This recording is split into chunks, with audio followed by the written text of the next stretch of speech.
God's covenant with Abraham. Genesis chapter 15, verses 1 through 21. Genesis chapter 17, verses 15 through 21. And Genesis chapter 21, verses 1 through 8. While Abraham was living near the oaks of E.M.A.N, near Hebron, the word of the Lord came to him in a vision, saying, "Fear not, Abraham, I am your shield and your exceedingly great reward." And Abraham said, "Lord God, what will you give me, seeing that I am childless, and that my servant Eliezer of Damascus is the only heir of my house?" And Abraham spoke further to the Lord, saying, "Behold, you have given me no child, and a servant born in my house is my heir." And behold, the word of the Lord came to Abraham, saying, "The one you speak of shall not be your heir, but your own son shall be your heir." And the Lord brought Abraham out of his tent at night and said, "Look upward to heaven and count the stars, if you are able." Then God said to Abraham, "Your descendants shall likewise be innumerable." And Abraham believed the word of the Lord, and the Lord reckoned it to him as righteousness. And God said to Abraham, "I am the Lord who brought you out of Ur in the land of Hittite, and gave you this new land to inherit." Abraham replied, "Lord God, how shall I know that I am to inherit it?" The Lord said to Abraham, "Bring before me now a heifer, a young cow that has not yet given birth to a calf, 3 years old, a she-goat 3 years old, a ram 3 years old, a turtle dove, and a young pigeon." And Abraham bought all these as directed, cut them in half, and laid each piece one against the other. But the birds he did not cut in half. And when vultures came down upon the carcasses, Abraham drove them away. As the sun was going down, a deep sleep fell upon Abraham, and lo, a fear of great darkness came upon him. Then the Lord said to Abraham, "Know of certainty that your descendants will be strangers in a land that is not theirs, and will be servants and slaves there, and will be oppressed and afflicted for 400 years. But I will bring to judgment the nation which they serve, and in due time they will come forth with great possessions.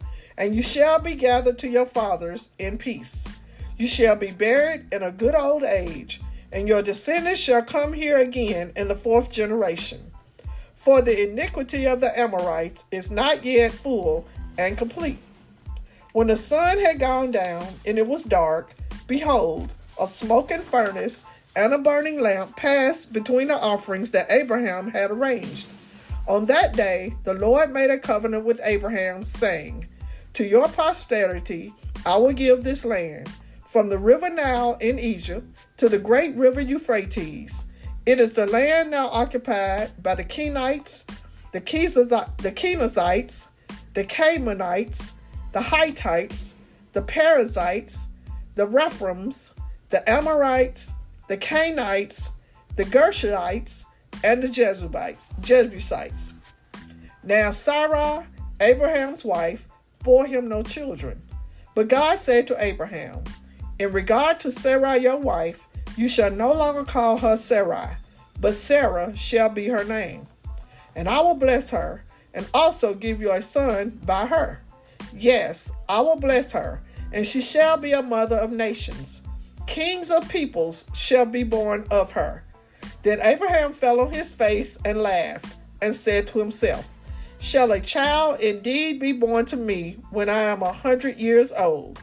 And shall Sarah, who is 90 years old, give birth to a child?" But God reaffirmed his promise. "Your wife Sarah shall indeed bear you a son, and you shall call his name Isaac. And I will establish my covenant," important promise made between persons, God, groups, or nations, "with him for an everlasting covenant, and with his progeny after him." The Lord visited Sarah as he had said, and the Lord did to Sarah as he had promised. And Sarah bore Abraham a son in his old age at the very time of which God had spoken to him. And Abraham named his son Isaac, and Abraham circumcised marking of Jewish boys as belonging to God's promise, his son Isaac, when he was 8 days old, as God has commanded him. Abraham was 100 years old when Isaac was born, and Sarah said, God has given me laughter, and all who hear will laugh with me. The child grew and was weaned, changed from mother's milk to other foods. And Abraham made a great feast on the very day that Isaac was weaned, in gratitude to God for blessing them with this son of the covenant. The end. Peace.